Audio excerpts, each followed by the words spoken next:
कहानी शुरू होती है राजस्थान के एक छोटे से गांव बंगसेर से, जहां मिट्टी की खुशबू, कच्ची झोपड़ियां और खुला आसमान यही जिंदगी का कुल सरमाया था।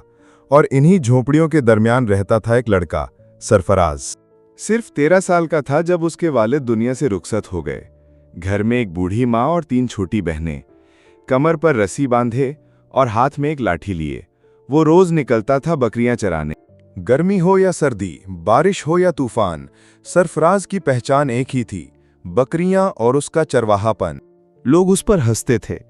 अरे वो बकरियां चराने वाला लड़का, कभी स्कूल नहीं गया, किताबें उसके लिए एक ख्वाब थीं, लेकिन ख्वाब देखना उसने कभी छोड़ा नहीं। हर शाम जब बकरियां वापस आतीं, सरफराज आसमान की तरफ देखता और कहता, एक दिन मैं भी कुछ बनूंगा, किसी को जवाब नहीं दूंगा, बस दुनिया खुद बोलेगी।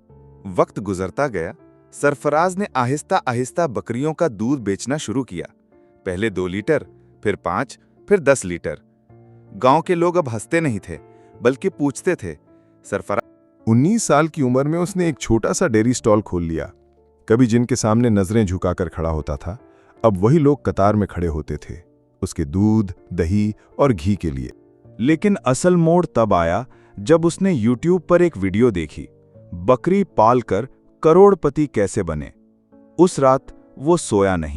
कागज पर मंसूबे बनाए, इंटरनेट कैफे जाकर मालूमात इकट्ठी की, बैंक गया, लोगों ने इनकार कर दिया। गरीब को कर्ज कौन देता है? लेकिन किस्मत भी उसी का साथ देती है जो उसका पीछा करता है। एक एनजीओ ने उसका ख्वाब सुना, उसे 50,000 रुपए का कर्ज मिला। पहली बार सरफराज ने सिर्फ दूध नहीं, एक ख्वाब बेचना शुरू किया। 5 साल में उसने 20 से ज्यादा लोगों को रोजगार दिया। अब वो सिर्फ बकरियां नहीं चराता, लोगों को सिखाता है कि बकरी पालकर घर। आज सरफराज के पास एसयूवी है, शहर में एक दफ्तर है, मगर गांव में आज भी वो नंगे पांव चलता है। हर हफ्ते अपनी मां को वही दूध पिलाता है जो कभी दूसरों के लिए चुराता।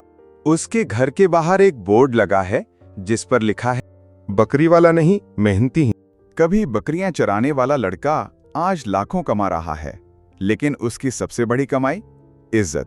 जिंदगी में चाहे जितनी भी गुर्बत क्यों ना हो, अगर हौसला जिंदा हो तो हथेली की लकीरें नहीं, मेहनत इंसान की तकदीर बनाती है। तो अगली बार जब किसी मामूली काम करने वाले को देखो तो उसकी मेहनत को मत भूलो, क्योंकि हो सकता है वो अगला सरफराज।